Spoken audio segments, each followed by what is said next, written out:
Boa tarde, alunos de AEC. Tudo bem? Esse é o vídeo para falar um pouco sobre a terceira parte do texto que a gente tem estudado. Isso, é a terceira parte daquele texto que eu passei para vocês sobre a experimentação. Aí eu acho que chama uma introdução aos delineamentos experimentais de sujeito único, né? A gente veio estudando esse texto já há 2 aulas, e essa será a última aula, então, para a gente trabalhar o conteúdo desse texto, que é uma introdução às questões experimentais, né? Tanto ao método experimental, quanto à importância, e aí agora a gente já viu uma introdução à experimentação. Tô enrolando, né? A gente já viu uma introdução à experimentação, que eu trabalhei lá os conceitos iniciais, né, do que é um experimento, para que serve um experimento, que ele serve para revelar a relação importante entre determinadas variáveis que vão causar, né, ou estar intimamente relacionadas ao fenômeno que a gente quer conhecer. A gente já viu a definição dos termos variáveis, né, que eu falei para vocês, a variável dependente, VD, variável independente, VI, e a variável estranha, VE. A gente trabalhou isso também na primeira aula, na segunda aula.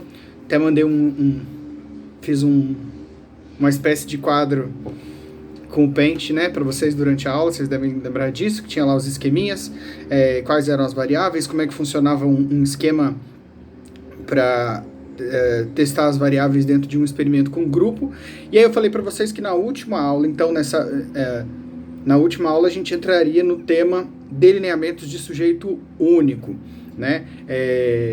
A gente fez estudando delineamentos de grupos e agora a gente vai estudar delineamento de sujeito único. Qual que é a diferença? A diferença é que durante o delineamento do sujeito único, você não compara grupos de sujeitos com outros grupos de sujeitos. Vocês lembram que no delineamento de grupo eu ensinei para vocês, e o texto apresenta pra gente,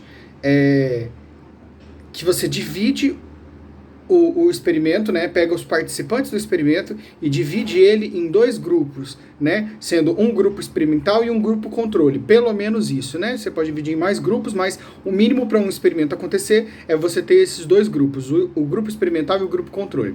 No grupo experimental, você vai introduzir a variável independente, né, e no grupo controle você não vai introduzir a variável independente.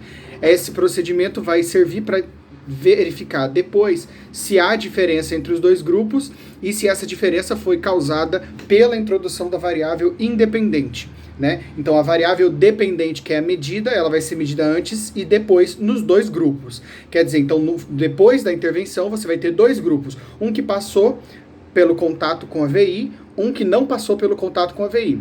E aí você vai comparar esses grupos. É nessa comparação, né, através da estatística, através das ferramentas de análise de dados quantitativos, é que você vai verificar se há uma diferença significativa entre esses 2 grupos para poder determinar se a VI de fato fez algum efeito para aquele grupo em qual ela foi aplicada, né? Então, você tem basicamente a comparação entre 2 grupos diferentes, né, que partem da mesma condição inicial, mas que vão chegar a lugares diferentes se a VI de fato tiver efeito, né?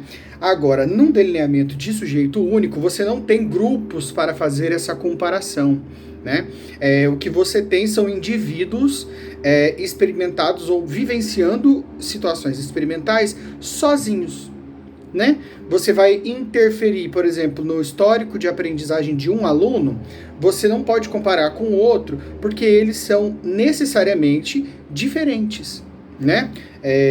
O experimento com sujeito único, o delineamento com sujeito único, ele visa entender características específicas daquele sujeito, que é o mais importante para a gente da psicologia, né? Compreender o sujeito do ponto de vista subjetivo. Lógico que a gente sempre vai considerar o entorno ali, a questão histórica, social e etc.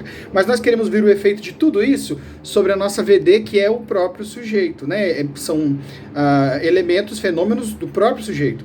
Então, como que a gente faz isso? Se não pode comparar um sujeito com o outro, né? Porque cada um vai ter sua própria história, cada um vai partir de um ponto diferente e nunca vai ter aquela linha de base igual entre 2 sujeitos para você poder comparar eles, né? Do ponto de vista psicológico, né? Então, como que a gente faz? A gente tem basicamente 2 modelos e eu vou falar aqui para vocês desses 2 modelos. O primeiro ele chama modelo de reversão, deu um lag aqui, por isso que eu demorei. Modelo de reversão, né? Na qual você vai introduzir a variável independente e depois vai retirar a variável independente para ver se o comportamento desse sujeito volta aos níveis anteriores de ocorrência. Quer dizer, então você mede o comportamento, interfere no comportamento do sujeito a partir de uma determinada VI, verifica se mudou. Mudou, beleza. Agora retira a VI para ver se o comportamento vai voltar ao nível básico. Se ele voltar ao nível básico, quer dizer, a gente repete o procedimento 2, 3 vezes, colocando e tirando a VI. Se toda vez que coloca a VI há uma alteração nesse comportamento e quando retira a VI, essa alteração retorna aos padrões, esse comportamento retorna aos padrões normais, então a gente começa a concluir que essa VI tem um efeito sobre esse comportamento. A gente vai explorar alguns desses exemplos durante a próxima aula de amanhã. Em se tratando de alguns comportamentos, a gente não pode retirar a VI depois que ela foi ensinada. Como, por exemplo, num comportamento de aprendizagem, né? Se eu ensino, se a minha variável independente é um determinado programa de ensino, uma vez em que eu apresento para o sujeito, eu não vou esperar que esse sujeito retrogradia. Que palavra foi essa? Que esse sujeito retroceda, isso, essa é a palavra que eu estava procurando. Eu não vou esperar que esse sujeito retroceda depois que eu retire o meu ensino, né? Porque se ele tinha um determinado comportamento e eu passo por um procedimento de ensino, depois ele vai emitir outro comportamento. Mesmo que eu retire o procedimento de ensino, a mudança já está feita. Então eu não posso verificar em certos comportamentos a retirada da VI. O efeito dela é, vamos dizer assim, mais permanente. Então como é que eu faço? Eu elejo, né, várias medidas diferentes para comportamentos diferentes para verificar o efeito de uma determinada VI. Então eu pego lá uma pessoa que está com problemas de depressão, por exemplo, um sujeito, né? E aí o que eu vou fazer? Eu vou inserir um determinado procedimento para